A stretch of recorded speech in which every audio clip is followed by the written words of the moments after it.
Wakati mwingine unaona unatazama wameondoka. Nowhere to be found. Hauwezi kuwaona tena. Because their character has not been developed. Na ni kwa sababu hizi karama hazijafanyika ndani yao. Billy Graham, the great evangelist. Yule mwinjilisti Billy Graham. He said this statement. Alisema haya maneno. When wealth is lost. Wakati utajiri unapopotea. Nothing is lost. Hakuna chochote ambacho kimepotea. When health is lost. Wakati hali ya kuwa na afya imepotea. Something is lost. Kuna jambo ambalo limepotea. But when character is lost. Lakini wakati ujasiri unapopotea. Then all is lost. Yote sasa yamepotea. You need a foundation strong. Unahitaji msingi ambao ni imara. And that's what God is doing in each one of us. Na hivyo ndivyo Mungu anafanya katika kila mmoja wetu. Let's look at Moses' reaction for a minute. Hebu tutazame Musa alifanyaje. He reveals a perception of inferiority. Yeye katika vile alivo react, alionyesha ya kwamba hakuwa na ukamilifu, alikuwa na tashwishi katika menendo yake. In verse 11 it says, katika mstari wa 11 inasema ya kwamba, who am I that I should go to Pharaoh? Anauliza, nami mimi ni nani ili niende kwa Farao? It's the reaction many of us have today. Na hivi ndivyo kila mmoja, wengi wetu hufanya.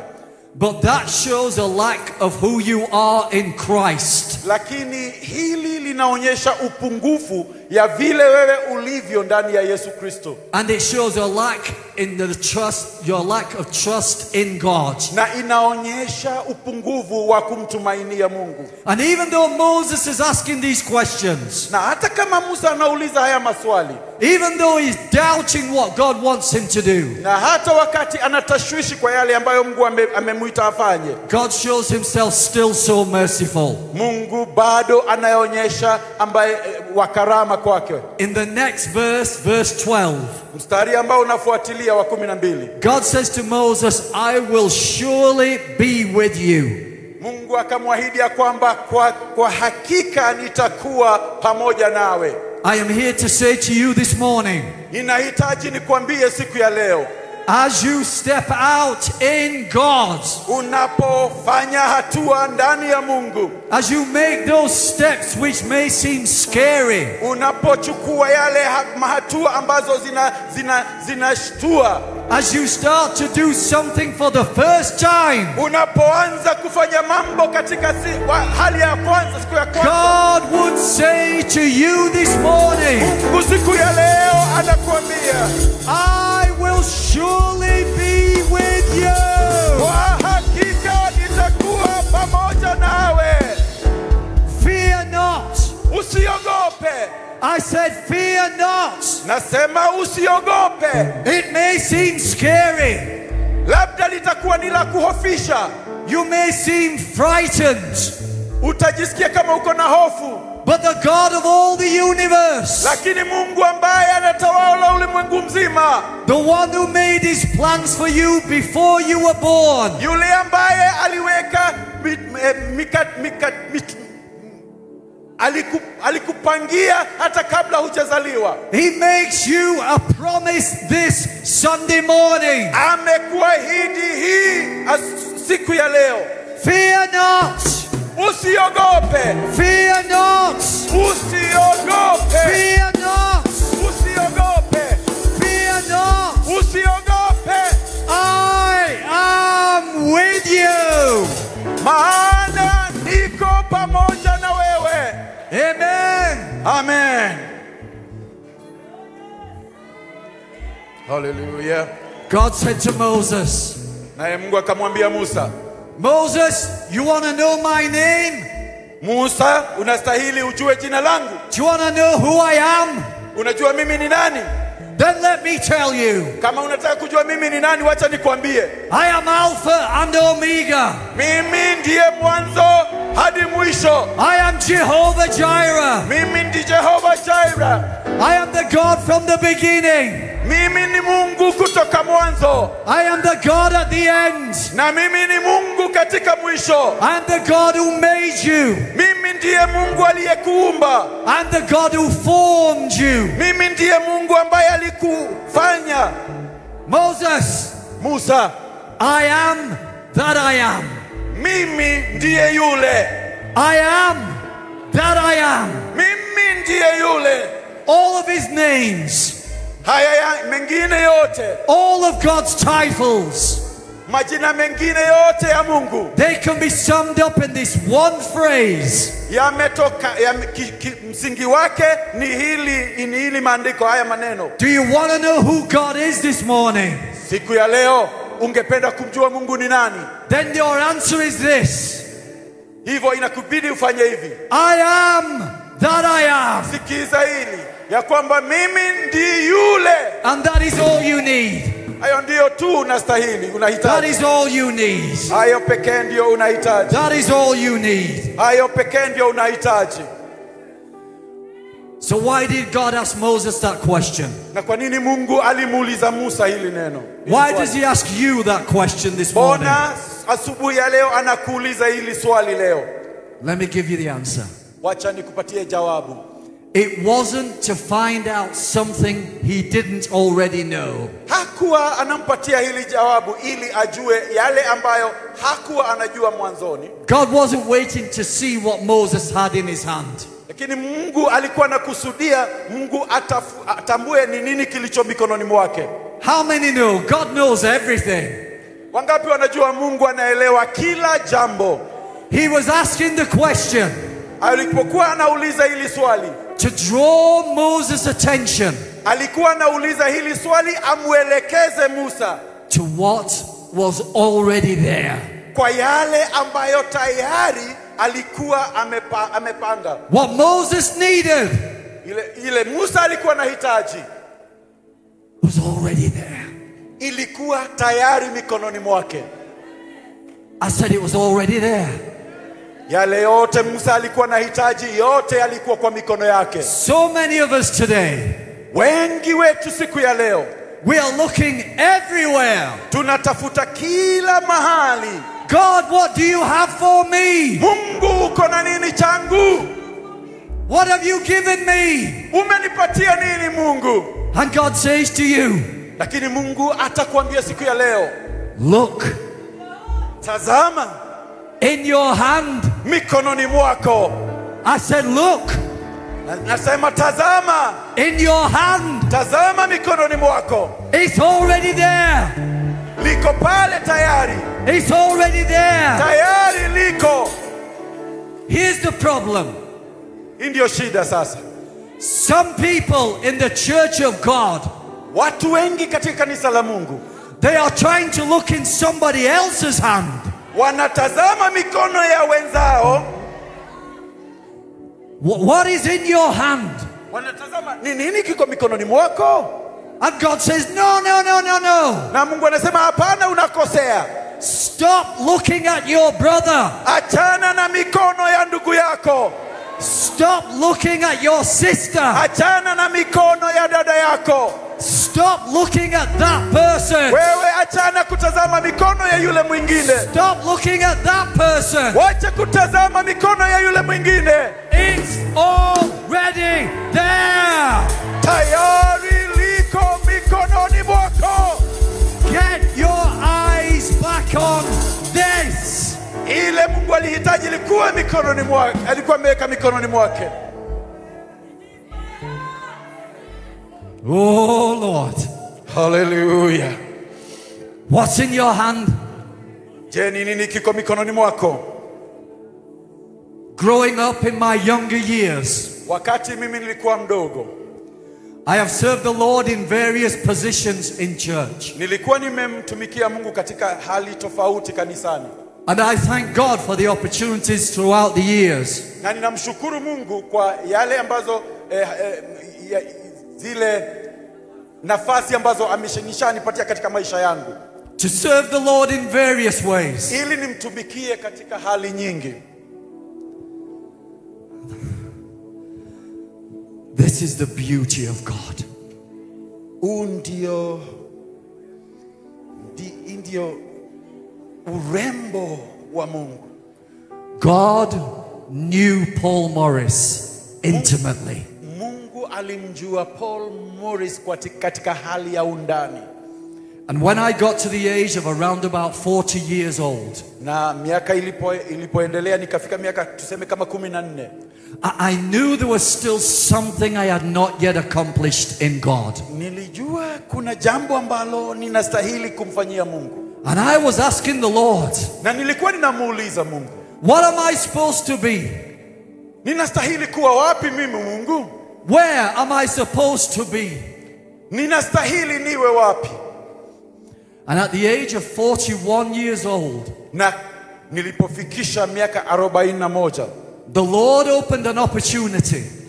Bwana akanipatia nafasi to go and study at university. Kwenda kuwa mfunzi katika chuo kikuu. To become a teacher. Ili niwe mwalimu. To teach adults computers. Niwe nikiwafunza wengine mambo ya computers. And I couldn't understand why. Lakini mimi sikuwa naelewa ni kwa nini. God miraculously opened this door.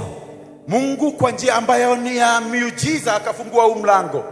41 years old going to university, why? Na nilikuwa najiuliza miaka 41 mimi niende chuo kikuu kwa nini? I completed that course. Nikamaliza ile course. I learned the skills of what a teacher has. Nikajifunza zile karama, ule uwezo ambao mwalimu huwa nao. And how to teach adults computers. Ya vile naweza kuwafunza wengine ambayo computers.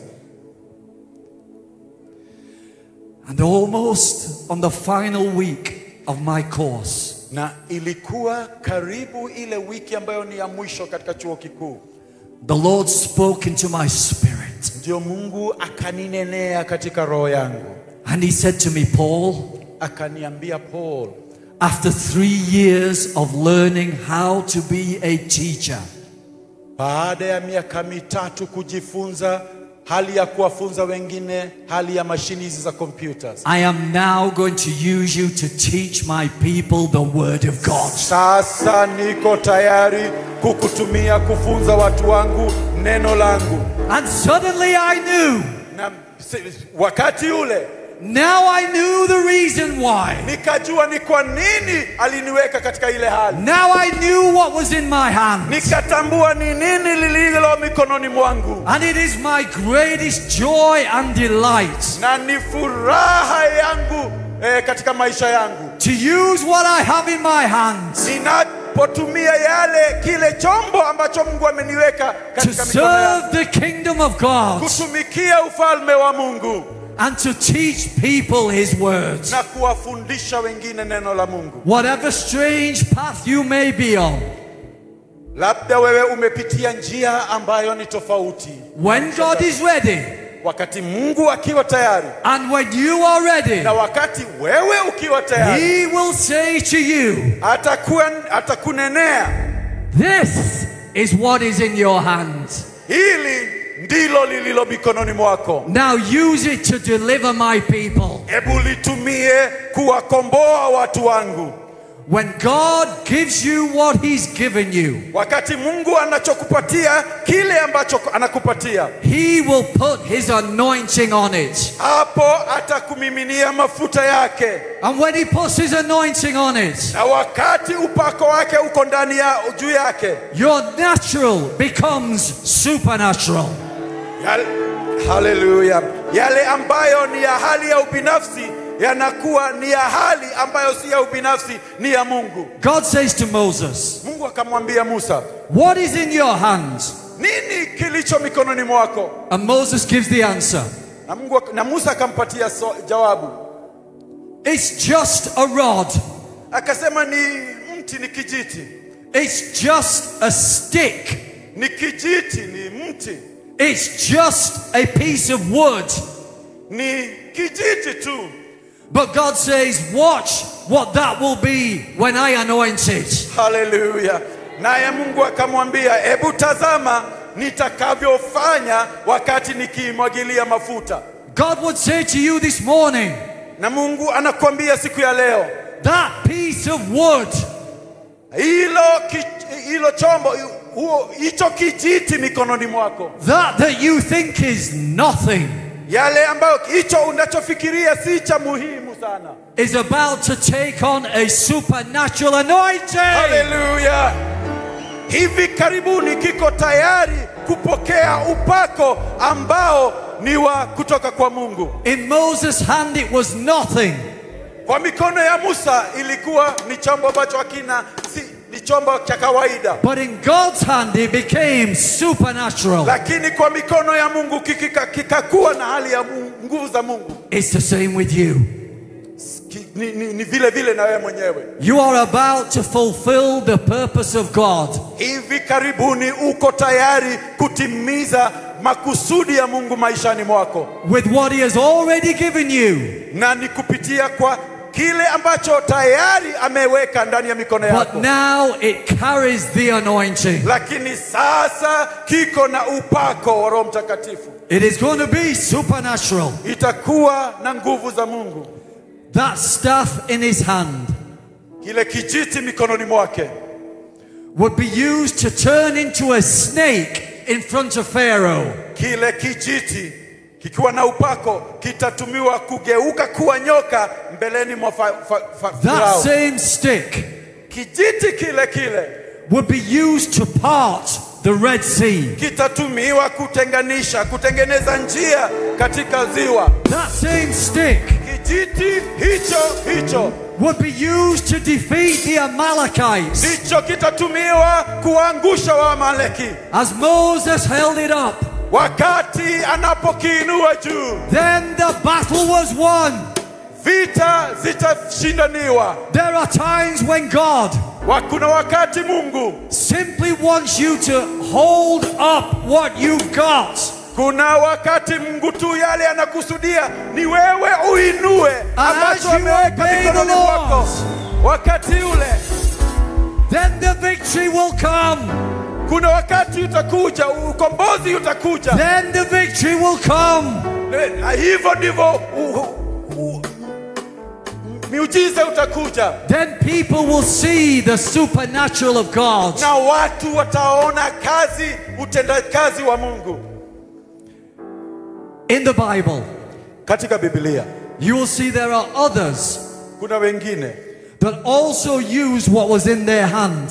Waliotumia vile vyombo Mungu aliweka mikononi mwao. You remember King David? Unakumbuka mfalme Daudi? When King David was a little boy, wakati alikuwa kijana mdogo Daudi, on one day, wakati mmoja, God used David's sling, Mungu akatumia kile chombo and a stone, ile chombo panda katika mikono mwake, to defeat the giant that opposed Israel. Ni kumwangusha yule jitu Goliathi. David was using what he had already used before. Daudi alikuwa anatumia chombo ambacho alikuwa ametumia tena. He used a sling to defeat lions. Ile panda ambayo alikuwa ametumia kuwaua simba. It was part of who he was as a shepherd. Ilikuwa ni baadhi ya vile Daudi alikuwa chombo chake cha kazi. And now God used it to defeat a giant. Na sasa Mungu anakitumia kumshinda Goliathi. Elsewhere in the Bible, pahali pengine katika Biblia, God used the jawbone of a donkey. Mungu alitumia ule mfupa wa kinywa kutoka kwa punda. In the hand of Samson. Mikononi mwa Samsoni. To destroy his enemies. Kuwamaliza maadui. And then in the New Testament, na katika Biblia Agano Jipya, God used a little boys. Mungu akatumia chakula cha kijana mmoja. 5 loaves and 2 fishes. Chakula cha kijana mmoja. To feed 5,000 men and women and children. Mikate 5 na samaki 2 kuwalisha zaidi ya 1000 God used what was already in his hands. Alitumia kile ambacho kilichokuwa mikononi mwake. So what is in your hand this morning to be used by God? Siku ya leo, nini kiko mikononi mwako ambacho Mungu atatumia? If you don't know what it is, na wewe kama hujui nini kiko mikononi mwako, if you are still wondering, na kama bado unajiuliza, here's the secret to find out. Hili ndio siri ambayo itakuwezesha kugundua. It's very easy, really. Si ngumu sana kuelewa. It is easy. Ni rahisi sana. I have people coming to me and asking me, how do I know? Nishakutana na watu ambao wanakuja kwangu wananiuliza, "Je, nawezaje kujua?" Are you ready for the answer? Uko tayari kusikia? Get on your knees before God and seek him. Hallelujah. Na hili ndilo jawabu. Piga magoti mbeleni mwake na umuulize, atakufunulia.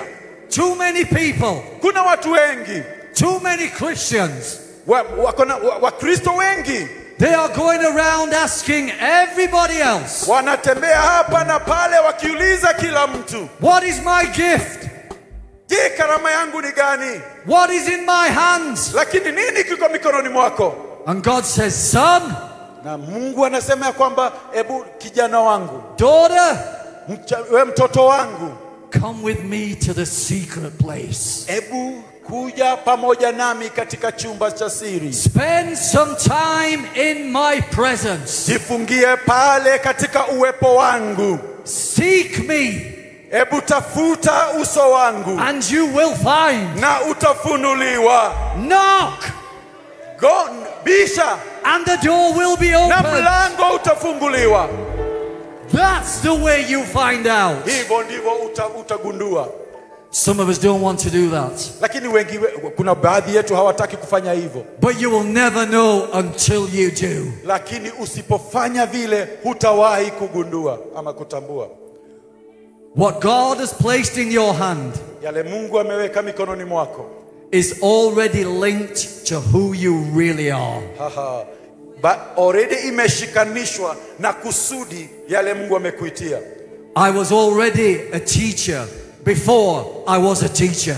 Mimi nilikuwa mkufunzi, nilikuwa mwalimu kabla sijaanza kazi ya kufundisha neno la Mungu. If you have the gift of evangelism, kama wewe uko na karama, uwezo wa kuhubiri neno la Mungu, you are already an evangelist before you become an evangelist.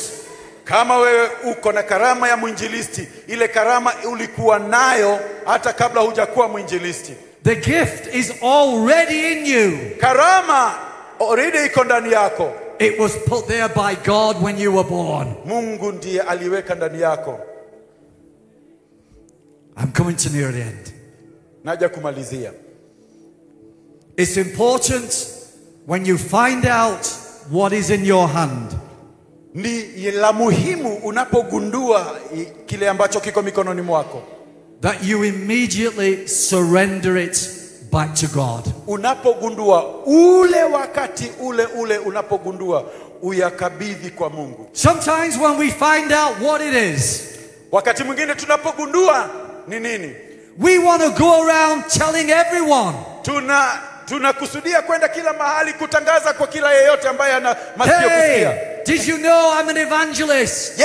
Unajua ya kwamba mimi ni mwinjilisti? Hey, did you know God wants me to do this? Unajua ya kwamba Mungu anataka kufanya hili na kufanya lile? Did you know God wants me to do that?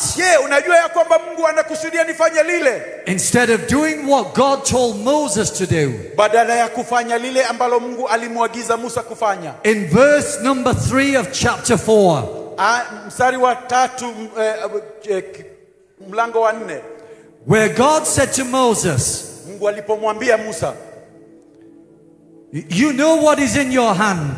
Kama unaelewa kilicho mikononi mwako, now throw it down on the floor. Ebu kiachilie chini. Surrender it back to me. Kiachilie kwangu. Until you surrender it, wakati tu utakiachilia, the anointing will not flow. Wakati upako wa Mungu utaanza kutembea juu yake. It will not flow. upako hautatiririka while you are full of yourself, wakati wewe umejazwa na ubinafsi, and while you are full of what you are. wakati umejazwa na ubinafsi ya vile wewe ulivyo. It is until I humble myself, Ni wakati nilipo nyenyekea, until I say to God, nikamwambia Mungu, thank you for what is in my hand, asante kwa kilicho mikononi mwangu, but now I give it back. lakini sasa nakiweka mbeleni zako. It is not mine, it is yours. Si changu tena, ni chako Mungu. It is not for my fame, it is for yours. Si changu, lakini ni chako. It is not for my glory, it is for yours. Si cha utukufu wangu, lakini ni cha utukufu wako Mungu. Surrender it back to God. Kiachilie kwa Mungu.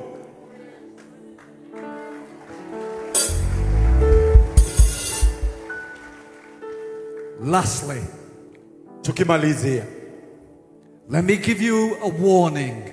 ebu nikuonye.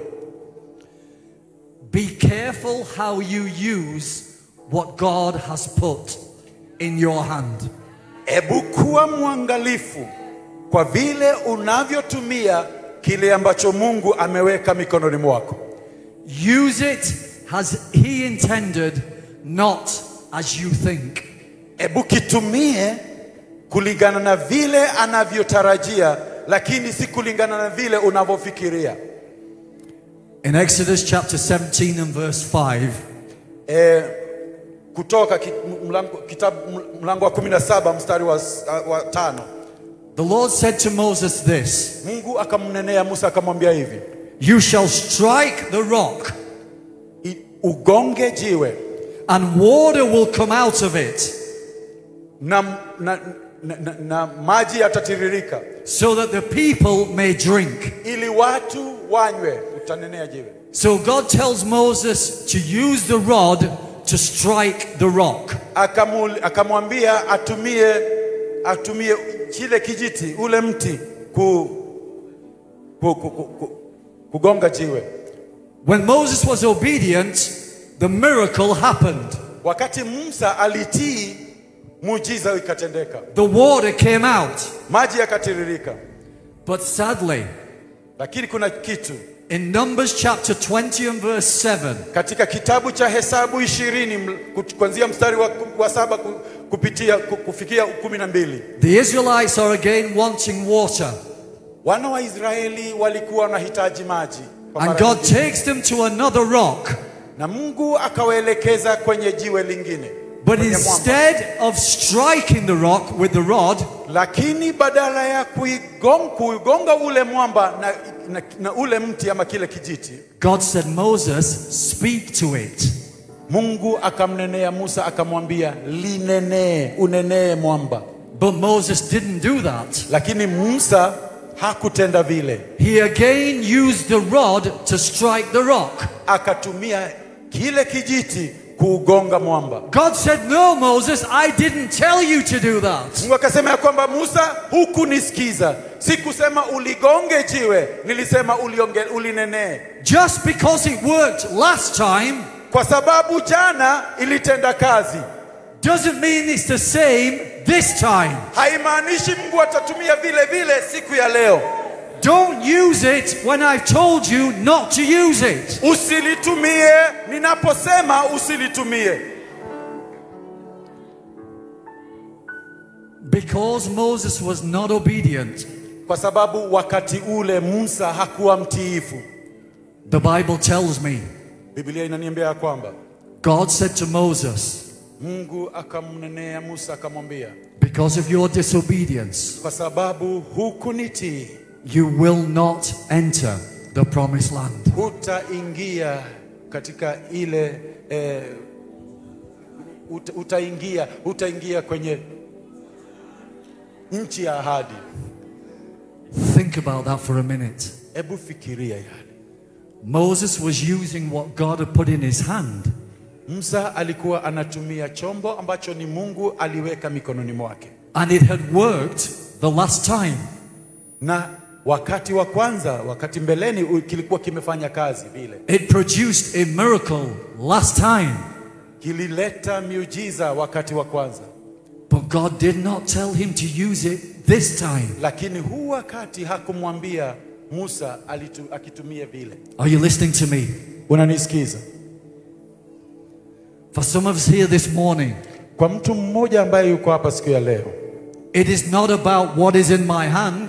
Si kwa sababu ya si yale tu ambayo kile tu kiko mikononi mwangu. I know what is in my hand.